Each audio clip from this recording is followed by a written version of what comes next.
दिदी तपाईको त कति धेरै जुम्रा परेर रहेछ नि मार्न मार के छ त यस्तै त हो नि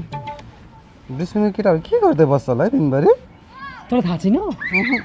बोका हरेक नम्बरका के हुनु तिनीहरूको दिमागमा जस्ट सेक्स सेक्स सेक्स अरू के हुन्छ खास केटाहरूको दिमागमा त्यस्तो भयो दिदी केटाहरू है केटालाई कसरी आफ्नो बसमा पार्ने कसरी रुमसम्म लाने खाटसम्म लाने त्यही त हो नि अरू के हुन्छ केटाहरूको कुरा चाहिँ मलाई नि एउटा केटालाई भेट्न बोलाइरहेको थियो दिजु हो र अँ कहाँ बोलाएको खै होटलमा भन्दै थियो माई गड भन्छ तेरो लिने भयो हो र? तेरो गयो अब त्यो म नजाम है दिजु प्याडला बुझिस् नि छ्या उनीहरूले होइन हग्ने छुट्टी मुती छुट्टी गर्दैन नि सँगै हग्ने सँगै मुत्ने कि हग्ने मुते पुरै मिक्स हुन्छ क्या यसरी हुन्छ नि मिक्स भएर त्यहाँ निक्लिन्छ कि गु अड्किन्छ भनेर होला नि त बनाउँछ नि त दुइटा मिक्स भएपछि गिलो गिलो हुन्छ हामीले हग्दाखेरि कहिले त अड्किन्छ त गु अनि अर्को कुरा थाहा छ तिमीलाई माखा हुन्छ नि जुन माखा के भन्छ तिम्रो यतातिर के माखा भने हाम्रोमा झिङ्गा भन्छन् त्यो त कहाँ माखा हुन्छ नि त्यो त्यो भात खाँदा आइरहेको हुन्छ त्यसले चाहिँ खुट्टाले खान्छ अरे के खाना ए त्यहाँबाट तान्ने त्यो पाइप तान्ने के त्यो भातको जुस मक्खी बस्ती रहेछ नि मक्खी गरिरहेको छ नि त्यो हातले खासमा त्यसले युज गर्दैन रहेछ खुट्टाले चाहिँ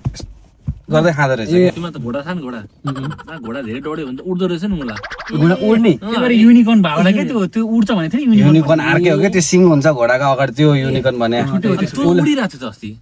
त्यो अस्ति मेरो घोडा खास थियो मैले हिजो भर्खर स्पाइडरम्यान मुभी हेरेँ क्या स्पाइडरम्यानमा त्यसले हातबाट निकाल्छ जाली होइन तर माकुरालाई ध्यान दिएर हेर्दाखेरि बुझ्दाखेरि माकुरा त चाकबाट निकाल्छ अनि मान्छेको चाहिँ हातबाट किन आयो मान्छे टोल्दा चाहिँ मान्छेको यहाँबाट आउने रे कि पिचिक पिचिक आउने रे अनि माकुरा चाहिँ फेरि चाकबाट यसरी निकाल्नु माकुरा छ सातवटा हात छ किन आएन किन आयो त्यो कुरा यस्तो भयो क्या अब जानवरलाई चाकदेखि फाल्दै हिँडेको सुहाउँछ मान्छेलाई अब कहाँ चाकदेखि यस्तो यस्तो गरेर जाली फाल्दै हिँडेको सुहाउँछ पानी ठाउँ धेरै छ नि त हातले किन चाहियो त अरू ठाउँ शरीरमा अरू ठाउँ छ नि त त्यहाँ आउँछ जाली त्यहाँ जाली किन आएन फेरि तर सायद प्यान्टले गाह्रो पर्छ किन प्यान्टमा दुलो मिलाउनु पर्छ पहिला त्यो बाँदरहरूलाई लगाउँदाखेरि हुन्छ नि होइन त्यो पहिला बाँदरहरूको पुच्छर निकाल्नलाई दुलो बनाउँदैन थियो त्यस्तै गरेर निकाले पनि त निकाल्नु मिलिहाल्थ्यो नि मिल्ने पऱ्यो भने होइन हाम्रो दुलो छ नि त अगाडिदेखि त कसरी निकाल्नु त चाक त दुलो पछाडि हुन्छ खोल्नु त यसरी हान्नु त के अगाडिदेखि कसरी फाल्छ क्या फेरि